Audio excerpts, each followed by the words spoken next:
This is the Mad Dragons Podcast.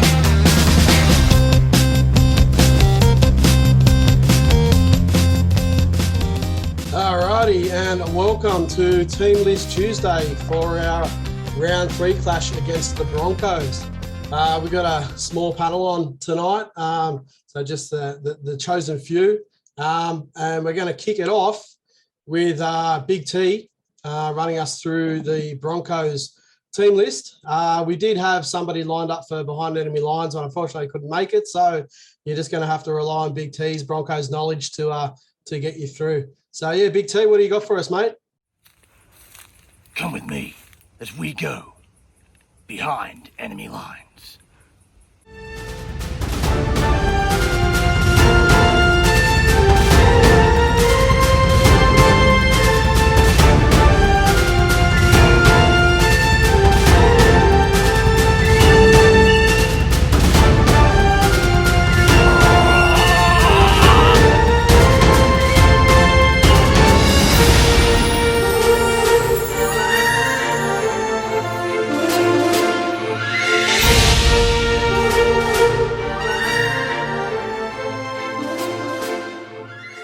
Good evening, Dragons. Welcome to the Mad Dragon Podcast, and this is Behind Enemy Lines. I was going to run through the Broncos team list.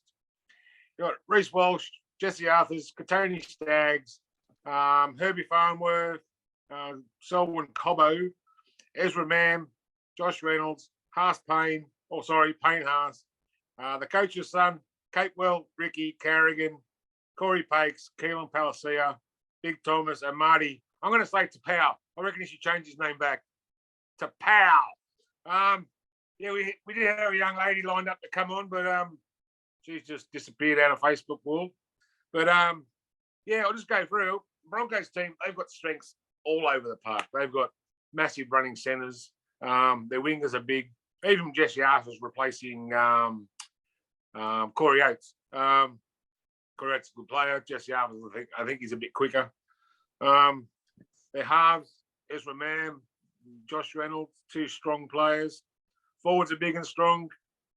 There's not much. Maybe attack Jesse Arthur's side. And Adam Reynolds. I think Adam Reynolds is playing injured. He's got a back problem, and I think if we send our big boys at him, whatever side he's on, and try and aggravate that back problem, and I think we can stop him from kicking the way he does. He's got a huge kick on him. Anybody else see any weaknesses and what strengths the Broncos have?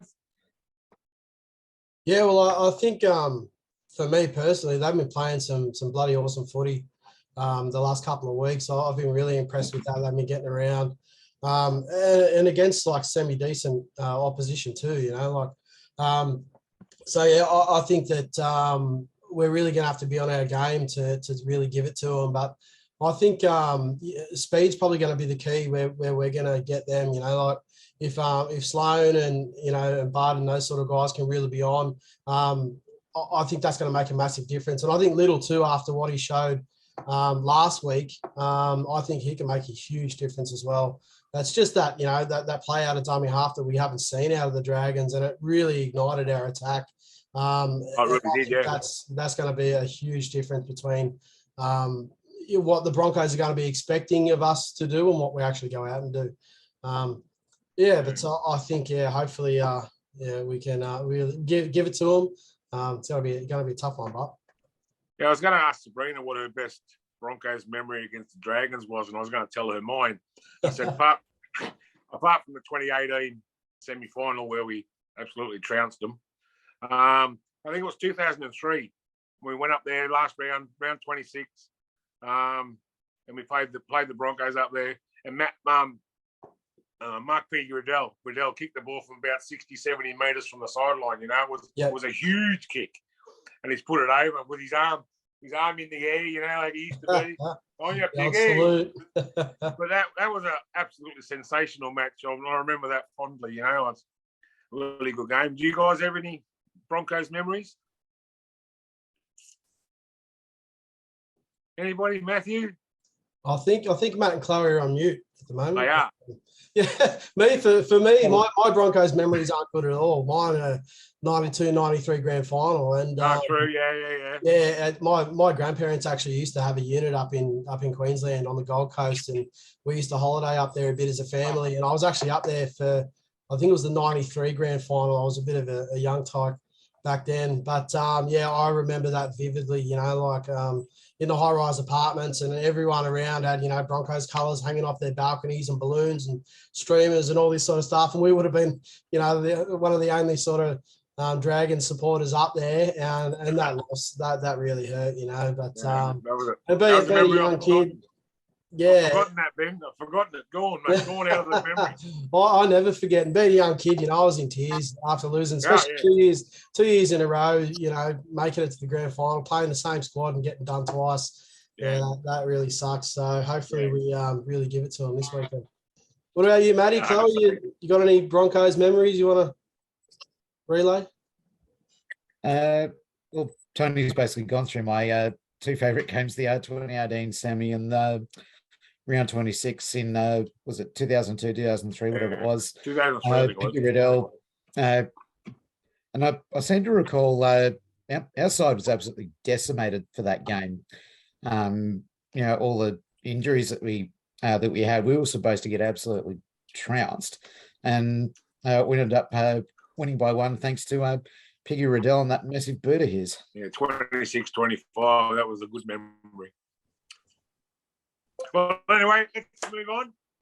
Yeah, okay. So we've run through the Broncos, and I'm sure all the eager fans out there have already seen our team list that was released today. But Matty, run us through how we're going to line up against the Broncos this weekend. Basically the same way that we did last week. So Tyrell Sloan at fullback, Fine Sully, Lomax Ravalawa, Sullivan Hunt, Molo Mbai, Laurie, Murdoch Masella, who I thought had an absolute cracker last week, Jaden Stewart and Jack Birds, the run-on side. And then on the bench, Jacob Little, who I thought had probably the best game I've seen from a Dragons hooker in a long time. Musgrove, Toby Couchman, who's looks like he's passed his HIA protocol, so he's good to go. And Josh Kerr. Jack DeBellin apparently still another week away from getting back. Hopefully we'll be back next week. Yeah, I think after the performance we put on last week, there wouldn't be a lot of changes I would have made. I'm still not super impressed with Mbai starting, but that difference that Little made when he came on, that was it was worth the agonising wait watching Mbai be slow as hell out of dummy half. But it just goes to show the difference a quality hooker can make. It was absolutely it was a big part of our win last week. So yeah, I think if Little can put in those same sort of minutes, I think we'll definitely go a long way to give them a good run. If Mbai gets the bulk of the minutes, I think we're definitely going to struggle. He just doesn't have as much to offer as what Little does. Chloe, do you think Jack DeBellin being out is going to be a big hindrance? I think we're definitely missing him in the middle there. Yeah, I find I miss him. I like watching him, but that's another story. All the girls do. Yeah.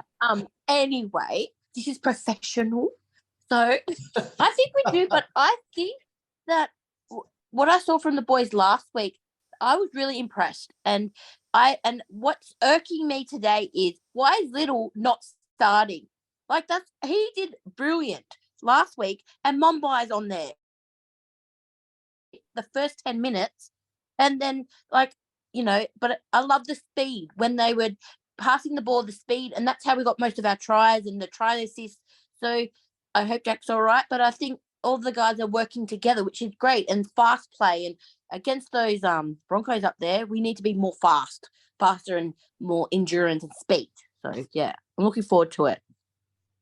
Yeah, definitely. I think Yeah, Little's gonna like I said, he's gonna be key to that because Mbai definitely doesn't have the speed that Little does, and I don't think it's a question of Little's fitness. You know, he played pretty decent minutes last week, and he didn't look tired at all. He had probably more energy than half the guys running around there. You know, the way he was running out of dummy half and trying to create opportunities and quick play the balls, and yeah, I was really impressed with him. Matty, where do you see our strengths and weaknesses against the Broncos? Obviously, last week, you know, it's pretty much the same side, but where do you see it panning out for us? I see our strengths in the back line if the forwards can get a bit of a roll on like they did last week when Jacob Little came on and sort of just gave us that bit of impetus from dummy half. All of a sudden, we were making the advantage line with monotonous regularity, as opposed to when Mbai was on, we were struggling to go 5 meters. But if Tyrell Sloan can sort of be hunting around the ball like he was last week, if he can get onto it and make a bit of a break, we could see some more tries in the vein of what Little scored. I think maybe not having Jack de Bellin there is an issue, sort of in that middle defense. I think we're going to have to be a lot better in that middle part than we were against the Titans. Otherwise, we'll get ripped to absolute shreds. I think the speed of our back line and the size of our forwards will probably hopefully see us through. Yeah, I think so too. Like, and I think like you alluded to the sort of the second phase play. We've finally got a few guys that are actually standing up and doing it. You know, we saw Josh Kerr get that offload away, which led to a try, and we know he's big and mobile, can get his hands free and get those offloads away, which is awesome. Ben Murdoch-Masila, he's a big body too, big, strong upper body, so he can get offloads away, which we've seen. So I think if we can get that and get that roll on, just that extra 3, 4, 5 meters each play, you know, that's the difference between us, you know, finishing our set just outside the 50 or finishing our set 20 out in an attacking position. And I think it's such an underrated thing in our game and something that we haven't seen as Dragons fans for quite a while. So I think, you know, those big mobile bodies getting the ball away. And like you said, guys like Tyrell Sloan and Bud sniffing around, waiting for those opportunities. Even Little picked up a couple of offloads for second phase. And that's going to be a massive difference to us. And I think that's the style of footy we're going to have to play against the Broncos, judging by what I've seen of them in the last couple of weeks. What do you reckon, Big T? Where are you seeing it, mate? With Little coming on, he had 11 runs last week where Mbai had 1. He just brings the attack up more quickly. He moves out of dummy half. He gives the players a chance to run at the gaps, run between players. You know what I mean? Yeah. With him getting out of dummy half, with Mbai, it's just dummy half pass. You know, everyone knows the Dragons are going to do that. That's what we did last year. Yeah. Dummy half pass. You know, McCulloch didn't run. Mbai didn't run. No. But with Little coming on now, he comes on after about 15 minutes. Plays something like 55 minutes in the game. But yeah, what did he get last week? 11 runs, 132 metres. Yeah, right. That's we never seen McCulloch do that. No, I don't think so. No. Yeah, so, we're definitely not used to it. And like you're saying, the offloads as well with Kerr and Murdoch-Masila. I think Jack Bird can offload as well. So we've got 3 or 4 players there that are. Block Laurie can offload. So we've got 3 or 4 players there that can offload the ball and give us those extra 5, 6, 7 metres. That's an awesome advantage. Yeah, that's one thing I was really waiting on Jack Bird to do last weekend, which I didn't really see him do. You know, like he's one of those guys that can sort of like he runs across a lot of crossfield in that sort of crabbing motion, but you know he's the sort of guy that can then just turn and break through the line, and he might not have the speed to make a break and score a try, but he can get an offload away. His upper body strength is crazy, Jack Bird. But I just didn't really see him capitalise on those opportunities as much as he normally does. So, yeah. Like we said before with Jack Bird, he's a bit of a pinball machine, isn't he? He bounces in and bounces off tackles, but he also bounces in and bounces off when he's got the ball. Yeah, exactly. Yeah, he does. He bounces, he's like you said, he's got that strong upper strength where he can bump them off. Yeah. Yeah. I don't think he's a lock though. He's got to play in the back row, I think. Yeah, I think so, and I think too a little bit with Jack Bird is the same as when DeBellum is playing in that lock position. Like they try to be more of a playmaker running style, you know, and trying to pass the ball too much and create opportunities. Whereas, you know, I get lock gives you that freedom to roam around and create situations, but when you're doing it all the time, it gets a bit predictable. You know, sometimes you just like to see them tuck the ball under their wing and just go, you know. But yeah, but I think when Jack gets back in that position, it's obviously going to be a totally different style to how Bird plays it. And yeah, it definitely changed the dynamic. What do you think of Blocker's run last week? Anyone? A Blocker's run for his try. Yeah. You ready to bag another one this week? Yeah, Blocker's run for his try. Yeah. No, he ran the perfect line, I think. Like, yeah. I think I gave him a bagging about round 7 last year. And I don't think he's looked back from that. I think he heard me. But he picked up his first try at Belmore and picked up his second try. First try at Wollongong, first try at home. Yeah. No, but his run was absolutely perfect. You couldn't run a better line. And he ran between I think it was Louis and Fafita, two of the bigger boys that they've got on their side. Yeah. And like he ran between those two players, it was just an awesome run. Yeah. Yeah. Do you think that style of play is going to work against the Broncos? Chloe? Payne Haas can be a little bit lazy. Yeah. When he starts getting tired, but he's got to run the right lines. If he runs those right lines, he's going to score more tries this year. Yeah, definitely. It was so good to see him back. Another one. The celebration was as epic as his first. Yeah, I love it. He's going to be. He's a Dragon.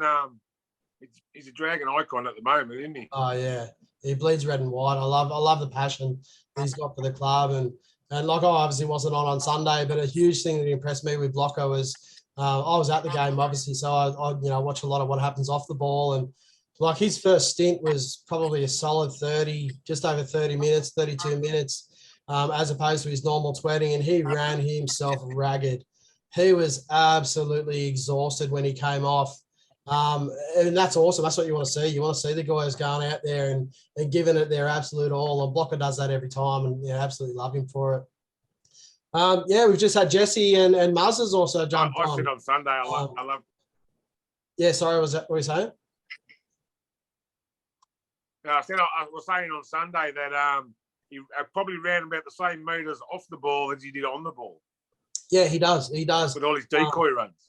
Yeah, exactly. And if you're at the game and you watch a lot of what happens, like I reckon 8 times out of 10, he's the one putting pressure on the kicker on the last tackle. And obviously the time he went up and got a foreign's face, he kicked it out on the full, and we get the ball back. And it's those sort of extra ditch efforts that really make a massive difference. They can turn games. And to see guys like Blocker just doing it week after week, set after set, it's got to be inspiring for the other players. And I really hope that a lot of the new guys coming through and the debutants and recruits, they really get on board with the way Blocker holds himself and the way that he is on the field, and the way that he just loves the club and plays his footy hard. I think if everybody in the squad had that sort of attitude to their footy, like we'd be going leaps and bounds this year. And I really hope that's the case because, I think the fans deserve it.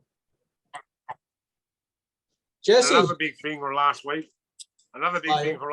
Our whole bench ran up over 100 metres. Yeah, wow.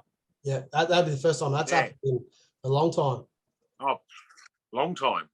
So hopefully they can keep it up, and I'll give someone else a chance now. Yeah.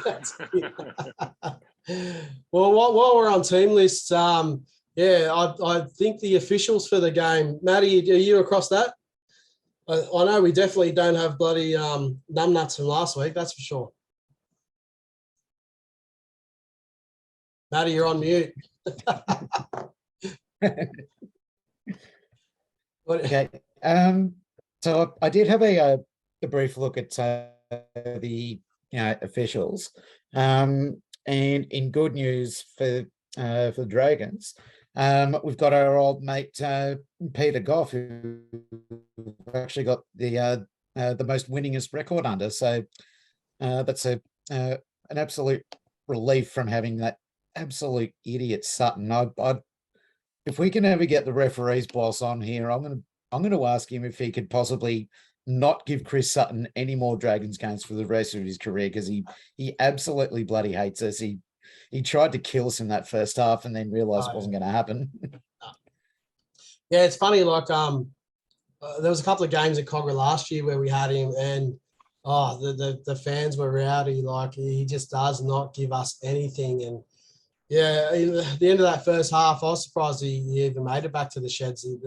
The hate he was copping as he went through the tunnel, and my member seat's right next to the tunnel. I must admit, I gave him a bit of lip too. But last year at Cogra, I actually gave him a mouthful as he was coming off the field, and then he come back out with security guards and they were trying to find me. But fuck him, he deserved it.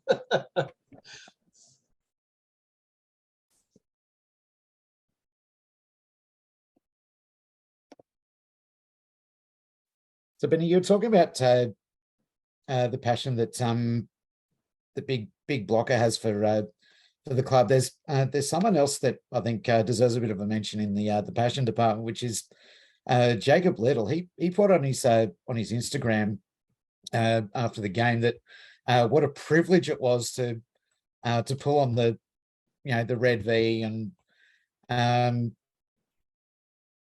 how he's really happy to be at the club, and he gave a shout out to Murdoch Masilla and Couchman for having absolute blinders. So he's there for the club. He's just not there to pick up a bloody paycheck. He's there to play for the club, and I respect the hell out of him for that.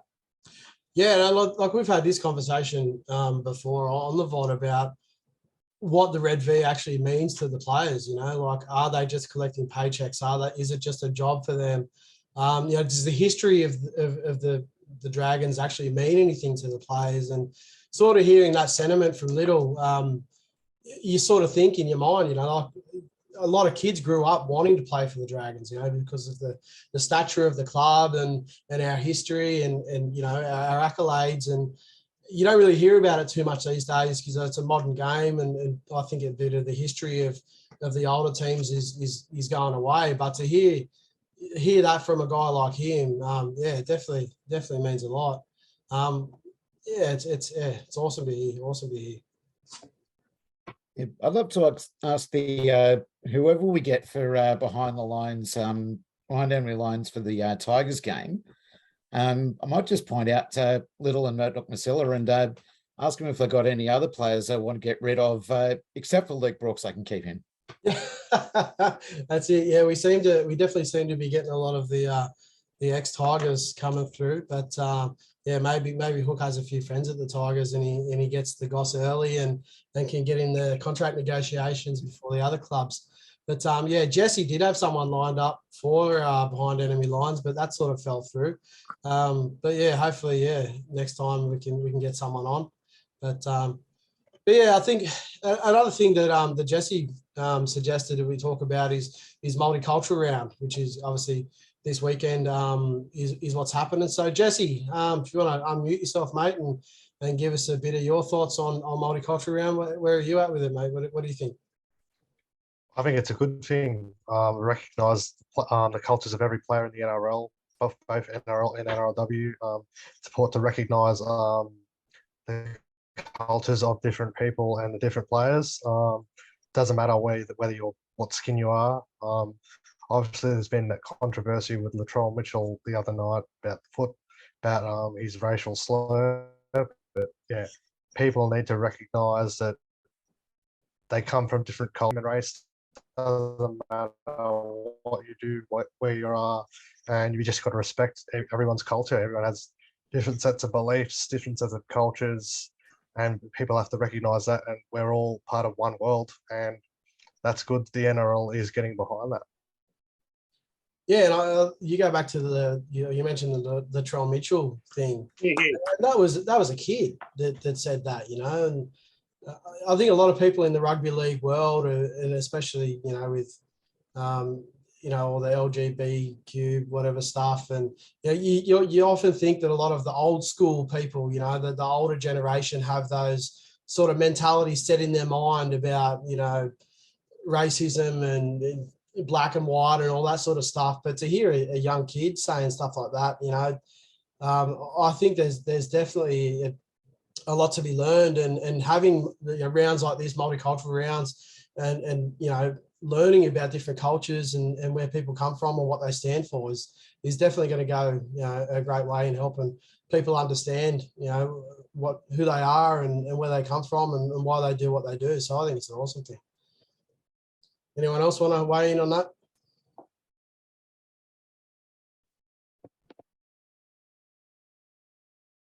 Yeah, no, you're definitely right. yeah. A little bit surprised when I found out that what happened with Latrell was actually, by a kid. Like normally when you see this sort of thing, it's some opposition supporters had a few too many, mouths in overdrive, brains in neutral, wants to sort of make a big fellow of himself. Yeah. But it was actually quite concerning to find out it was actually a kid who was thrown at it. So I mean, his parents need to pull their socks up, as far as I'm concerned. But that's why we've got multicultural rounds, so we can get the message out that saying that sort of stuff is not okay. And it's basically up to the parents to basically teach their kids, basically to respect everyone. The problem is it's not the first time it's happened at Penrith. No. So you get it at every round, but it's not the first time at Penrith. Yeah, which is talk about our team culture problems, and then you have a look at Penrith. Yeah, well, it's just that area, if you want to go down that sort of road, it's Penrith is a pretty low economic area and pretty rough area by Sydney standards, So,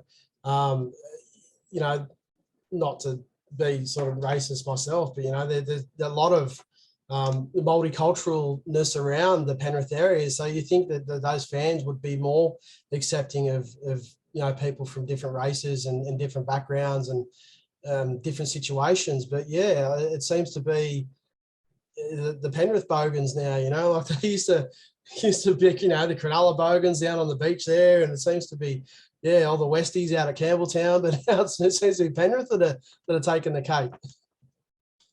What do you reckon, Chloe? Sorry, I'm trying to unmute myself. Okay, I've been waiting to say this. So, being Indigenous, and it doesn't matter if you're Latrell Mitchell, me, anybody, being a kid, that's really disrespectful. And not because when I saw the footage, everyone heard it and turned around. So, and I agree with you, Matt, saying that the parents should pull their socks up. But also, I love to hear about other people's cultures. I have a Spanish lady at work, and I learned basic words, and I love the Pacific Islanders. But it doesn't give you the right to go and be a racist person to someone. It doesn't matter if you're Latrell, Adam Goods, or anyone. It's the respect, and that's what I like about the NRL to do it. And it really hurts that a 15-year-old would say something like that to think, to boost your ego.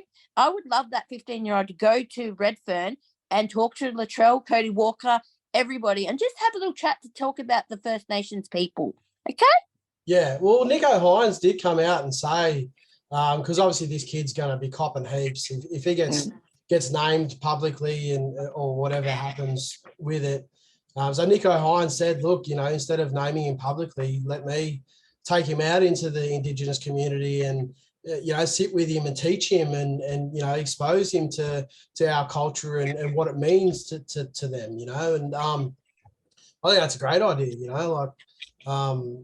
I think, how better to learn about the culture than actually experience it. Everybody has misconceptions and preconceptions about somebody's culture or who they are and where they come from, but until you actually experience it, you've got no idea really. Yeah, I think that's 100%. I'm with you guys, 100%. Yeah. You think that's the judging. You don't judge a book by its cover. Yeah. Yeah, even me myself. There's no place in the game for it. No. No. There's no place in society for it. No, I think it's hard because our culture as Aussies is so bogan, you know, like we're just so sort of laid back and, you know, we're not really considerate to other cultures, you know. It's all about Aussies just, you know, getting on the piss and having a good time and carrying on like, you know, gooses. But even me, when I was playing footy, you know, I played league and union, and like some of my best mates were Islanders, you know, and, you know, they just welcome you in with open arms, and you'd be going and, you know, having big cook-ups with them on the weekends, and they'd be, you know, cast of thousands there. And, you know, you'd go home to your Aussie family, you'd be mum and dad, you know, out on the porch having a beer, and you know, sitting in your room listening to music because they didn't really want nothing to do with you. You know, like it's such a different culture. So, you know, I don't know why, you know, young kids wouldn't want to, you know, experience that. And from the comments that I've been reading, it's actually saying that he had a Roosters jersey on. So if there's kids from the bloody, from up Sydney ways, and, you know, these It was there, yeah, that doesn't say much at all. It was Roosters colours, but it wasn't a Roosters jersey. Okay, yeah, right, There. Yeah, well, we all know that they're a bit special, but still doesn't give them the right to do what they did. Lucky Joe's not in here. He'd be going crazy about Uncle Nick and not teaching the kids how to be respectful. What do you reckon, Matty? You got any thoughts on multicultural round and all that sort of stuff? Not beyond what I've said a little bit earlier. You know, we're just going to get the message out there that, you know, we are a, you know, multicultural country, and that, I mean, everyone deserves to be treated equally. It's pretty much as simple as that. Yeah, except for multicultural means multi-cultures. So we've got the English culture, we've got the Greek culture, we've got the Italian culture, but we focus on the Indigenous culture because that's our Australians' major culture. Oh, definitely, yeah. I think, yeah, but percentage-wise, there'd definitely be more Islanders playing rugby league than Indigenous, for sure. You know, Sure. Just and like you said, it seems to get overlooked because everybody wants to focus on the Indigenous and all that sort of stuff. You know, well, that's what the round's for, because we're multicultural, yes, but our culture in Australia should be majority Indigenous culture. Yeah, definitely. But it was Indigenous round for a while, wasn't it? And then they've changed it to multicultural round. Or is that a different one? I'm not sure. Yeah, maybe. Yeah. I think there is an Indigenous round later because that's why we've got the jerseys. I think we play someone in Wollongong. I do know that. But I think it's just this is just for everybody. Yeah. You know, I think this is for all the lovely cultures. Yeah. Oh, Jesse just said, thank you, Jesse. We play the Roosters at Cogra. That's when Indigenous round is. Thank you, buddy. Right. So we got the Roosters for two big rounds. We got the Anzac game and Indigenous with the Roosters, the Raiders. So yeah, that'll be fun. But yeah, it's funny. Like the NRL, like there's a different round. We're going to get to the point where every round's going to be a different round with a new jersey, and yeah, it's just going to end up being a massive cash grab. I remember when they had the Marvel round, and there was jerseys for that and jerseys for this, and then there was the pink jerseys, and then I have my pink jersey. I love the pink jersey. That was a good one. It cost you $5,000 a year to buy all the different jerseys. I know, right? I'll be poor. I need the money tree. we all might have to turn into Roosters supporters. They're the only ones that can afford it. True. Uncle Nick, get me some money for jerseys. That's it. Come on, Uncle Nick. Yeah, well, I don't really have too much else to talk about. I don't really have an agenda or anything like that. So unless anybody wants to kick off a bit of a conversation, we might just do the predictions, and then we'll call it quits. Anyone else got anything they want to chuck in? Well, I was actually doing like Reece Walsh versus Terrell Salone. Like I was thinking of all the numbers from the Broncos and Cobbo versus Rafa, and then Carrigan versus Bird. Like I was just thinking of the match and the matchups, you know, like, Oh yeah. you know, if that makes sense, guys. You can all jump in. I'm just go with the flow. This is the No, flow. you got it, Chloe. Yeah, go for it.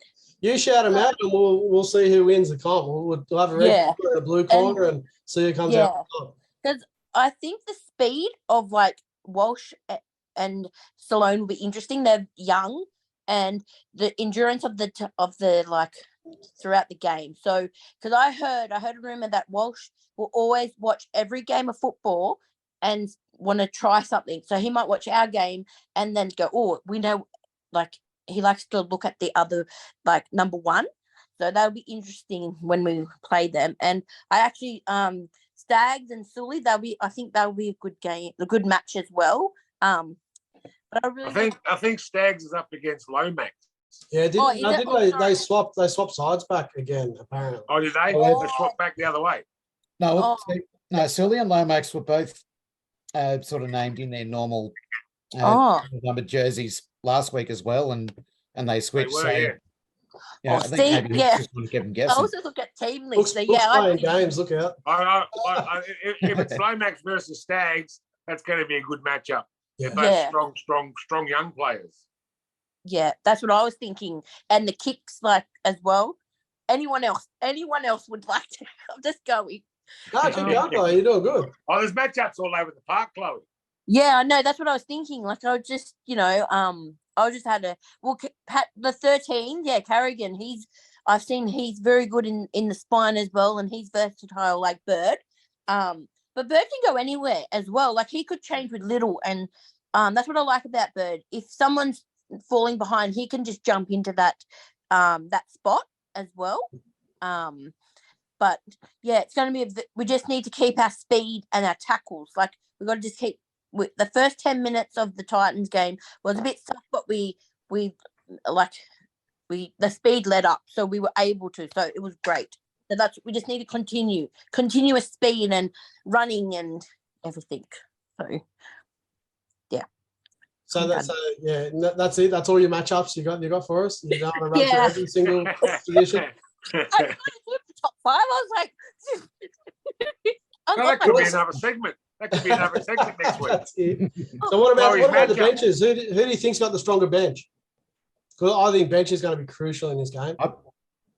I actually reckon we do. Yeah? I reckon we've got Little, Musgrove, Couchman, and Josh Kerr. Palacia, what I have seen of him, not overly impressed with him. Flegler's pretty decent. Tapau depends which one of his personalities turns up.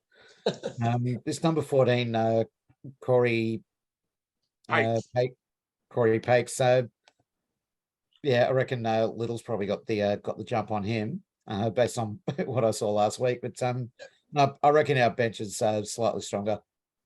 Yeah, nice. Especially if the whole bench runs over 100 meters again.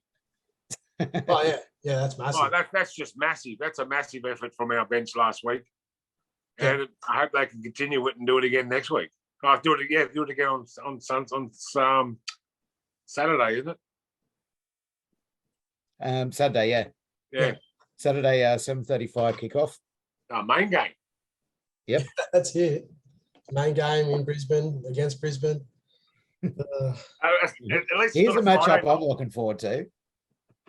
One I'm looking forward to is Payne Haas going up against Frankie Molo. How good's that going to be? Oh, Frankie the absolute shit out of each other. Yeah, Frankie played well last week. I think he was really impressive. I think that was his best game since he's been at the club. Yeah. He played really well, really consistently. Like we've seen bursts of Frankie being really, really good, but he was on the whole game. Actually, a lot of the guys were, it was just an awesome effort. Awesome effort. Yeah, all right, before we go, guys, let's do an ad. Mad Dragon Vodcast t-shirts. Where do you go? Oh, is there somewhere? Oh, well, there's a t-shirt anyway. Your green screen's rocking up, mate. Get out there. Get out there and get your Mad Dragons gear. Go to Etsy and find out the shop, the Mad Dragon shop. That's where you get your stuff from. That's it. Grab a shirt, singlet. We've got hoodies, beanies, hats, stubby holders. You name it, we've got it. G-strings, the whole works. Chloe's got the advertisement going there, Clay. Go on. You got to stop mute. They're not going to see you. Just punch your screen or something. That's what I was meant to do. Is I've got the shirt on, so I'm just like, here goes. This is in black, everyone. Yeah, that's a good one. There you go. This is the shirt. It's very comfortable. You know. Yeah, very good. Love it. Muzz, you got your multi on again this week, mate. You haven't had much luck the last couple of weeks.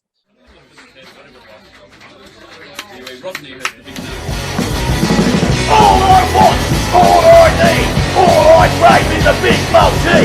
All I want, all I need, all I crave is a big multi.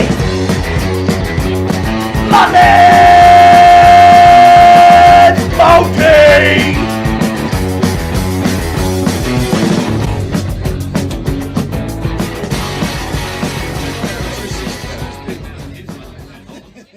Yeah, mate. Yeah, How you looking? yeah, mate. We'll go again. We'll get there. Yeah, apologise for last week. It was an absolute Barry Crocker. But mate, we'll have another crack as we will all year. Yep. This week, no intros, no silly intros, no great intros. I should say, Donny. Mate, I'm not that tech savvy. I can't run that stuff. I did the intro here. That's all I got. So you're just going to have to rely on your good looks and your tipping prowess, mate. This is multi, rightio. So this week I'm going to go Dylan Brown from Para for anytime try scorer, into Tessie Nui for the Dolphins at anytime try scorer. I'm going to go the Roosters to win with 2.5 start. That they got to be due, and I don't normally do this in multis when I'm betting with money, putting the Dragons in, but I'm going to do it this week. I'm going to go the Dragons with 11.5 start. I think, if we lose, hopefully we go down with a fight. So that'll be the multi. Now, as of next week, we're going to include a multi from one of the viewers. So next Tuesday, throw up some multis on there, and I'll pick one randomly, and we're going to do 2 multis. I'll do the Thursday, Friday multi. And someone from out there in Viewerland throw together a multi for the Saturday and Sunday. We'll throw it on with our money, and all the proceeds, obviously, that we do win moving forward. Hopefully, we can win. We'll be going to the Family League, which is a great organisation helping ex men and women from the rugby league family. And as always, bet responsibly and go the Dragons. That's it. So this week you got the Dragons in the multi, mate. Is that betting with the head or the heart? Mate, with 11.5 start. I've taken with 11.5. So you're just being the eternal optimist. Love it. We're not going to lose by 12 points, surely. Yeah, hopefully not. Hopefully not. And leading on from that, I think we might roll into predictions. So, Muzz, you've sort of alluded there that you don't think we're going to lose by 12. Where are you seeing the result, mate, and who's going to get it? Mate, I'm going with, are we doing try scorers? Can if you like, yeah. Let us know what you want to do. Go for it. Rather, first try scorer into Lomax, one try scorer, Dragons by 8. Nice. With the heart. Matty, what do you got? I've got Tyrell Sloan to score the first try. I reckon Jacob Little will score at some point, and Dragons to win by 8. Nice, same as Mars. Big T, what do you reckon, mate? I'll go Phenai first try, rather any time, and Dragons by 8. Everyone's going Dragons by 8. Chloe, do you want to unmute? What? Dragons by 8, or are you gonna go something a little bit different? So my first try scorer may be Sullivan, and anytime Sloan, and Dragons by 2. I think it's going to be a close game. Yeah, I tend to agree with you. Jesse, if you want to unmute, mate, what do you think? What's your big tip? I'm going to go Dragons by 7. I think there'll be a field goal at some point late in the game. I'm going to go Ben Hunt for a try. He always fires up when we play the Broncos, especially at Suncorp. I think an anytime try scorer as well could be, I think Blocker. I think Blocker could be another time try scorer. Heard him on the radio today. Andrew Voss labelled him a try scoring freak now. Said he's got his second try. Yeah. Yeah, and yeah, I think we'll get up by 7. But yeah, if we can start well, we'll have a big chance because we can't be down 12-2 again and expect to beat the Broncos. No. So you tipping Golden Point field goal or in during normal time field goal? I think we'll do it. We'll be up by 6 in the dying stages, and I think maybe Hunt or Lomax will sneak one at one pointer in to seal the deal. Speaking of which, I knew Zach Lomax bobblehead pick it up today. We'll have to find out who makes them and get him to do a Mad Dragons one. Get a big bobblehead of Donny. He kicked his 200th NRL goal last Sunday, so congratulations, Zach. Yeah, good work, Zach. You're a machine, mate. Good on you. Hey, Jesse, just with that bobblehead, does it come with flick passes? No, I don't think it does. He's got the ball firmly in his hand, so Nice. Well, I'm going to go first time try scorer. I'm going to tip Little again. I think he's going to sneak one over. Probably the first or second time we get down their end, 5 or 6 meters out, he's going to go for it, I reckon. Anytime I am going to go Lomax. I think Lomax is due for a try. It's been too long for him to get one over. And I am going to go with Chloe. I think Dragons by 2. I think it's going to be a really, really close game. Like I said earlier, I think the Broncos are a really classy side this year. They've shown a lot the last 2 games. I think if they play their best footy and we play our best footy, it'll be an awesome game either way. And hopefully we can sneak the win by 2. So, but yeah, thanks everyone for tuning in, and thanks to all the fans out there and everyone in the comments for getting involved. We really appreciate you guys spending the time with us. And yeah, hopefully on Sunday we'll have our fearless leader back, Donny, and there won't be as much pressure on me to try and keep everyone entertained. So on that note, go the Dragons, and we'll see you all soon. shout out to the Steelers too. They're on top of the comp in the Women's State Cup, so they're on top. And there's only a few rounds to go, so go the Steelers. Yeah, go the Steelers. That's it. Yep. All right, Let's guys. do it, Johnny. Fire up, Dragons fans. Fire up. See you guys. Have a good one. Very up. Bye. See you guys.